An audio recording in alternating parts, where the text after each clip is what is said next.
दुनिया में हर दिन हजारों हवाई जहाज उड़ान भरते हैं, पर कुछ उड़ानें ऐसी होती हैं जो कभी अपनी मंजिल तक नहीं पहुंचती। ना कोई अलर्ट, ना कोई संकेत, और फिर वो प्लेन ऐसे गायब हो जाते हैं जैसे आसमान ने उन्हें निगल लिया हो। कहीं कोई मलबा नहीं, कोई सुराग नहीं, मानो वो प्लेन कभी था ही नहीं। और जब सालों बाद उसका कोई हिस्सा कहीं वीरान जंगलों में या बर्फीले पहाड़ों में मिलता है, तो वहां होता है सिर्फ रहस्यमय आवाजें। आज हम आपको दिखाएंगे ऐसे 5 रहस्यमय प्लेन जिनकी सच्चाई सुनकर आप भी सोच में पड़ जाएंगे। क्या ये सिर्फ हादसे थे या फिर कुछ ऐसा जो हमारी समझ से परे है? लेकिन उससे पहले अपने चैनल अर्थ एक्सप्लेन हिंदी को फ्री में सब्सक्राइब जरूर करें, ये हमारी मेहनत का फल होता है। Malaysia airlines flight MH370। दोस्तों, क्या आपने कभी सोचा है कि एक विशालकाय लोहे का परिंदा, एक मॉडर्न प्लेन जिसमें 239 लोग सवार हों, आज की टेक्नोलॉजी वाली दुनिया में हवा में ही गायब हो सकता है हमेशा के लिए? ये कोई फिल्म की कहानी नहीं, बल्कि हकीकत है मलेशिया एयरलाइंस की फ्लाइट MH370 की। एक ऐसा रहस्य जिसने दुनिया के सबसे बेहतरीन दिमागों को भी उलझा कर रख दिया है। तारीख थी 8 मार्च 2014। रात के ठीक 12:41 पर मलेशिया के कुआलालंपुर इंटरनेशनल एयरपोर्ट से मलेशिया एयरलाइंस के बोइंग 777 प्लेन ने उड़ान भरी। मंजिल थी चीन की राजधानी बीजिंग। इस प्लेन में 12 क्रू मेंबर्स और 227 यात्री सवार थे, जो अलग अलग देशों से थे, अपनी अपनी कहानियों और मंजिलों के साथ। सब कुछ परफेक्ट था, मौसम साफ था, दोनों पायलट कैप्टन जहारी अहमद शाह और फारिक हामिद बेहद अनुभवी थे। टेक ऑफ के बाद सब कुछ नॉर्मल चल रहा था।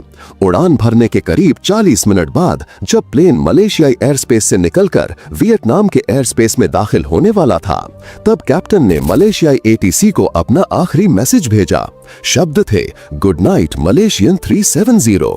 ये शब्द जितने सामान्य थे उतने ही भयानक साबित होने वाले थे, क्योंकि इसके ठीक 2 मिनट बाद रात 1:21 पर वो प्लेन जो रडार पर एक चमकते हुए डॉट की तरह दिख रहा था, वो अचानक गायब हो गया।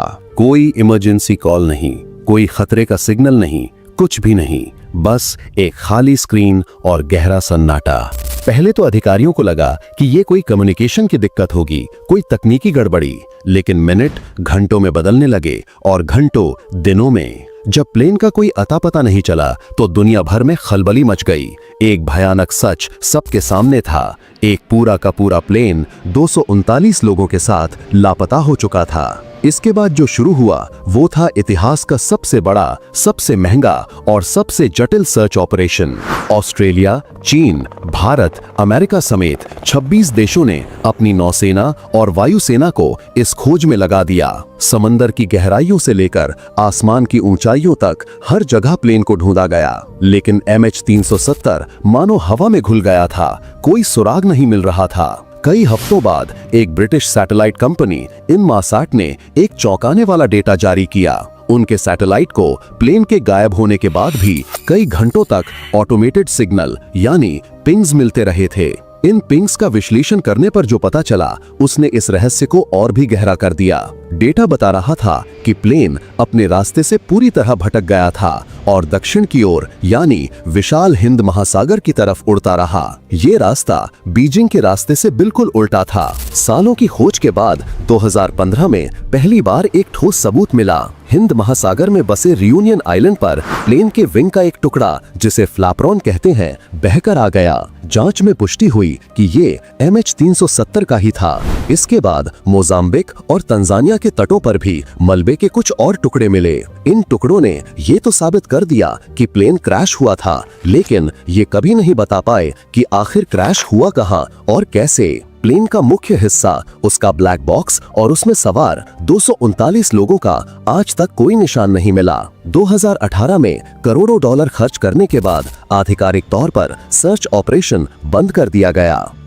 Air France flight 447। बेशक हम इंसानों टेक्नोलॉजी पर भरोसा है, लेकिन कई बार इस टेक्नोलॉजी कंप्यूटर सिस्टम, सेंसर और ऑटो पायलट जैसी एडवांस चीजों से लैस होते हैं। हम सोचते हैं कि ये कभी गलती नहीं कर सकते, लेकिन क्या हो अगर यही टेक्नोलॉजी धोखा दे जाए और इंसानी दिमाग उस धोखे को समझ ही ना पाए। ऐसा ही वाक्य हुआ था एयर फ्रांस फ्लाइट 447 के साथ। एक ऐसा हादसा जिसने एविएशन की दुनिया को हिलाकर रख दिया। तारीख थी 1 जून 2009। एयर फ्रांस का एक बिल्कुल नया नवेला A330 प्लेन ब्राजील के रियो डी जनेरियो से पेरिस के लिए उड़ान भरता है। प्लेन में क्रू समेत कुल 228 लोग सवार थे, जो अपने घर, अपने परिवार के पास लौट रहे थे या छुट्टियों पर जा रहे थे। शुरुआती 3 घंटे सब कुछ एकदम परफेक्ट था। प्लेन 35,000 फीट की ऊंचाई पर अटलांटिक महासागर के ऊपर शांति से उड़ रहा था। केबिन में बत्तियां मंद थीं, कुछ यात्री सो रहे थे तो कुछ फिल्में देख रहे थे, इस बात से बिल्कुल अनजान कि कुछ ही देर में क्या होने वाला है। अपनी उड़ान के चौथे घंटे में प्लेन एक ऐसे इलाके में दाखिल हुआ जिसे पायलटों की भाषा में ITCZ यानी इंटर ट्रॉपिकल कन्वर्जेंस जोन कहते हैं। आसान भाषा में समझें तो ये मौसम का चौराहा है, जहां अक्सर बड़े बड़े बर्फीले तूफान और घने बादल बनते हैं। जैसे ही प्लेन इस इलाके में घुसा, अचानक पेरिस में बैठे एयर ट्रैफिक कंट्रोलर की रडार स्क्रीन पर जो एक छोटा सा डॉट फ्लाइट 447 को दिखा रहा था, वो कहीं गायब हो गया। कोई इमरजेंसी सिग्नल नहीं, कोई आखिरी मैसेज नहीं, पायलटों की तरफ से मदद की कोई पुकार नहीं, बस एक गहरी डरावनी खामोशी। जब तय समय पर प्लेन पेरिस नहीं पहुंचा तो दुनिया भर में हड़कंप मच गया। एक मॉडर्न प्लेन 228 लोगों के साथ आखिर ऐसे कैसे गायब हो सकता है? इसके बाद शुरू हुई इंसानी इतिहास की सबसे मुश्किल खोजों में से एक, रिसर्च मिशन। ये घास के ढेर में सुई खोजने जैसा नहीं था, ये तो समंदर में सुई खोजने जैसा था। ब्राजील और फ्रांस की नौसेनाओं ने मिलकर अटलांटिक के उस विशाल इलाके को छानना शुरू किया। कुछ दिनों बाद प्लेन की सीटों और कुछ यात्रियों के शव सतह पर तैरते हुए मिले, जिससे ये तो साफ हो गया कि प्लेन क्रैश हो चुका है। लेकिन सबसे जरूरी चीज, प्लेन का ब्लैक बॉक्स जो हादसे का राज खोल सकता था, वो कहीं नहीं मिला। इसके बाद 1 साल बीता, फिर दूसरा साल। उम्मीदें लगभग खत्म हो चुकी थीं। दुनिया मान चुकी थी कि फ्लाइट 447 का राज हमेशा के लिए समंदर में दफन हो गया है। लेकिन फिर अप्रैल 2011 में टेक्नोलॉजी ने वो कर दिखाया जो इंसान नहीं कर पा रहा था। रोबोट वाली पनडुब्बियों ने समंदर की सतह से 13,000 फीट नीचे, यानी लगभग 4 किलोमीटर की गहराई में, उस प्लेन के मलबे और सबसे कीमती चीज, उसके ब्लैक बॉक्स को ढूंढ निकाला। जब ब्लैक बॉक्स से डेटा और कॉकपिट की आवाजें रिकवर की गईं, तो हादसे की जो कहानी सामने आई वो दिल दहला देने वाली थी। उस रात असल में हुआ ये था, जब प्लेन उन बर्फीले बादलों से गुजरा तो उसके पिटोट ट्यूब्स पर बर्फ जम गई। ये प्लेन की स्पीड नापने वाले छोटे छोटे पाइप होते हैं। बर्फ जमने की वजह से उन्होंने काम करना बंद कर दिया और कॉकपिट में गलत स्पीड की जानकारी जाने लगी। जैसे ही कंप्यूटर को सही स्पीड का डेटा मिलना बंद हुआ, ऑटो पायलट सिस्टम ने खुद को डिस्कनेक्ट कर दिया। अब प्लेन का पूरा कंट्रोल पायलटों के हाथ में था। पायलट कंफ्यूज हो गए। इसी कंफ्यूजन में एक पायलट ने प्लेन को गिरने से बचाने के लिए उसकी नाक यानी आगे के 3 हिस्से को ऊपर की तरफ खींचना शुरू कर दिया। ये उनकी सबसे बड़ी और जानलेवा गलती थी। प्लेन की नाक जितनी ऊपर उठती गई, उसकी स्पीड उतनी ही कम होती गई। एक पॉइंट ऐसा आया जब प्लेन एरोडायनामिक स्टॉल की स्थिति में आ गया। आसान भाषा में कहें तो प्लेन ने हवा में तैरने की अपनी ताकत खो दी और वो किसी पत्थर की तरह सीधा नीचे गिरने लगा। सबसे दर्दनाक बात यह थी कि प्लेन के सिस्टम में स्टॉल का अलार्म लगातार बजता रहा, लेकिन आखिरी 3.5 मिनट तक पायलट ये समझ ही नहीं पाए कि प्लेन के साथ असल में हो क्या रहा है। वो उसे बचाने की कोशिश करते रहे, जबकि उनकी यही कोशिश प्लेन को मौत की तरफ ले जा रही थी। फ्लाइट 447 की कहानी किसी बाहरी हमले की नहीं, बल्कि एक छोटी सी तकनीकी खराबी और उसके बाद हुए इंसानी कंफ्यूजन की कहानी है। ये हादसा एक दर्दनाक सबक था कि कैसे कुछ सेकंड की गलतफहमी 228 जिंदगियों पर भारी पड़ गई। फ्लाइट 19 एक ऐसी उड़ान थी जो आज 80 साल बाद भी इतिहास का सबसे बड़ा अनसुलझा सवाल बनी हुई है। तारीख थी 5 दिसंबर 1945। दूसरा विश्व युद्ध अभी अभी खत्म हुआ था और अमेरिका के फ्लोरिडा एयर स्टेशन पर माहौल बिल्कुल नॉर्मल था। दोपहर के 2:10 पर अमेरिकी नौसेना के 5 ताकतवर बम वर्षक प्लेन, जिन्हें TBM एवेंजर कहा जाता था, एक रूटीन ट्रेनिंग मिशन के लिए उड़ान भरते हैं। इस मिशन का कोड नेम था फ्लाइट 19। इन 5 प्लेन में कुल 14 नौसैनिक सवार थे, जिनका नेतृत्व कर रहे थे लेफ्टिनेंट चार्ल्स टेलर, जो एक बेहद अनुभवी पायलट थे। इनका मिशन सिंपल था, अटलांटिक महासागर के ऊपर एक ट्रायंगल के आकार के रास्ते पर उड़ना, ट्रेनिंग पर्पस से बम गिराना और वापस बेस पर लौट आना। मौसम बिल्कुल साफ था और 5 प्लेन उड़ान भरने के लिए पूरी तरह से तैयार थे। लेकिन किसी को भी इस बात का अंदाजा नहीं था कि ये 5 प्लेन और उनमें सवार 14 लोग अपनी आखिरी उड़ान पर निकल रहे थे। उड़ान के लगभग 1.5 घंटे तक सब कुछ ठीक चलता रहा, लेकिन फिर कंट्रोल टावर के रेडियो पर अचानक एक घबराई हुई और कंफ्यूज्ड आवाज गूंजती है। ये आवाज थी फ्लाइट 19 के लीडर लेफ्टिनेंट चार्ल्स टेलर की। वो कह रहे थे, कंट्रोल, हम खो गए हैं, हमें नहीं पता हम कहां हैं, लगता है हम रास्ता भटक गए हैं। कंट्रोल टावर हैरान था, एक अनुभवी पायलट ऐसे कैसे भटक सकता है। उन्होंने टेलर से उनकी लोकेशन पूछी तो टेलर का जवाब और भी चौंकाने वाला था। उन्होंने कहा, मेरे दोनों कंपास ने काम करना बंद कर दिया है, मुझे कुछ भी समझ नहीं आ रहा, सब कुछ गलत लग रहा है, बहुत अजीब। कंट्रोल टावर ने उन्हें सूरज को देखकर पश्चिम की ओर उड़ने का निर्देश दिया ताकि वो फ्लोरिडा के तट पर पहुंच सकें। लेकिन टेलर को यकीन था कि वो फ्लोरिडा के ऊपर नहीं बल्कि कहीं और हैं। वो बार बार अपनी दिशा बदल रहे थे, जिससे बाकी 4 प्लेन के पायलट भी पूरी तरह कंफ्यूज हो गए। धीरे धीरे उनके रेडियो सिग्नल कमजोर पड़ने लगे और उनका फ्यूल भी खत्म हो रहा था। और फिर शाम के करीब 7:04 पर रेडियो पर आई एक आखिरी फीकी सी आवाज के बाद फ्लाइट 19 हमेशा के लिए खामोश हो गई। एक साथ 5 प्लेन का गायब हो जाना कोई मजाक नहीं था। अमेरिकी नौसेना में हड़कंप मच गया। तुरंत उस समय के सबसे बड़े और सबसे advanced rescue plane Martin Mariner को खोज के लिए भेजा गया। इस प्लेन में 13 लोगों की रेस्क्यू टीम सवार थी, लेकिन होनी को कुछ और ही मंजूर था।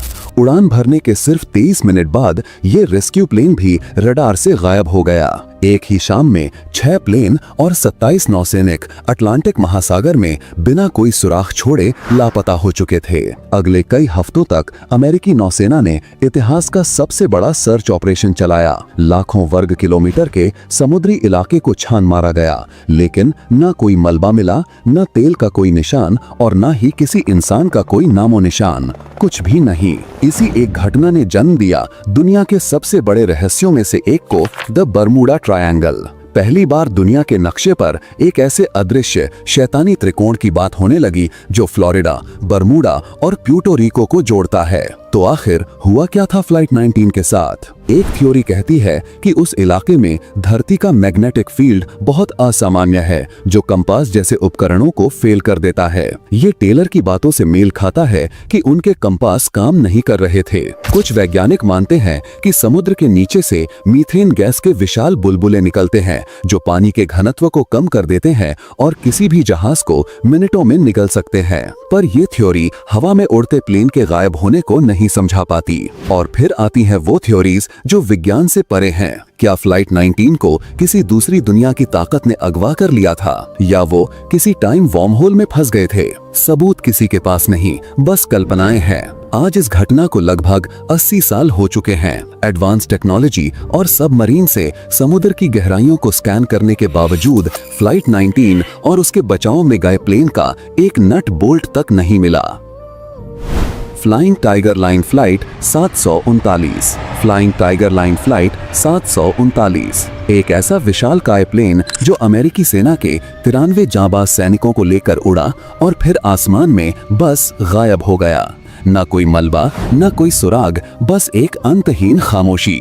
इसकी शुरुआत होती है 16 मार्च 1962। दुनिया कोल्ड वॉर की गिरफ्त में थी और वियतनाम का संकट गहराता जा रहा था। इसी सिलसिले में अमेरिका के गुआम एयरबेस से एक चार्टर्ड सैन्य प्लेन ने फिलीपींस के लिए उड़ान भरी।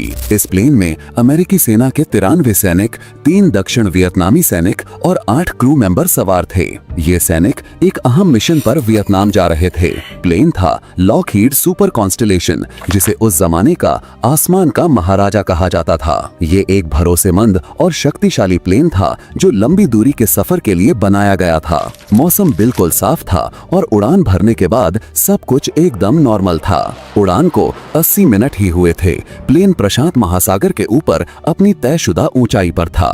पायलट ने एक सामान्य रेडियो कॉल किया जिसमें सब कुछ ठीक होने की जानकारी दी, लेकिन उस कॉल के बाद सब कुछ बदल गया। अचानक रडार स्क्रीन से उस प्लेन का निशान ऐसे मिट गया जैसे कोई पेंसिल से बनी लकीर को मिटा देता है, हमेशा के लिए। कोई इमरजेंसी कॉल नहीं, कोई मदद की गुहार नहीं, कोई तकनीकी खराबी का मैसेज नहीं, कुछ भी नहीं। 107 लोगों से भरा एक विशाल प्लेन बस हवा में विलीन हो गया। जैसे ही प्लेन के गायब होने की खबर मिली, अमेरिकी सेना में हड़कंप मच गया। तुरंत उस समय के सबसे बड़े सर्च ऑपरेशनों में से एक लॉन्च किया गया। 1300 से ज्यादा लोग, 48 एयरक्राफ्ट और 8 नौसैनिक जहाजों ने मिलकर 1,20,000 वर्ग मील से भी बड़े समुद्री इलाके को छानना शुरू कर दिया। ये इलाका इतना बड़ा था कि इसमें कई देश समा जाएं। दिन रात खोज चलती रही, लेकिन नतीजा सिफर। न एक सीट, न एक लाइफ जैकेट, न तेल का एक कतरा, कुछ भी नहीं मिला। जिस वक्त प्लेन गायब हुआ, उसी इलाके से गुजर रहे एक तेल के टैंकर SSTL लेंजन के क्रू मेंबर्स ने आसमान में कुछ बेहद अजीब देखा।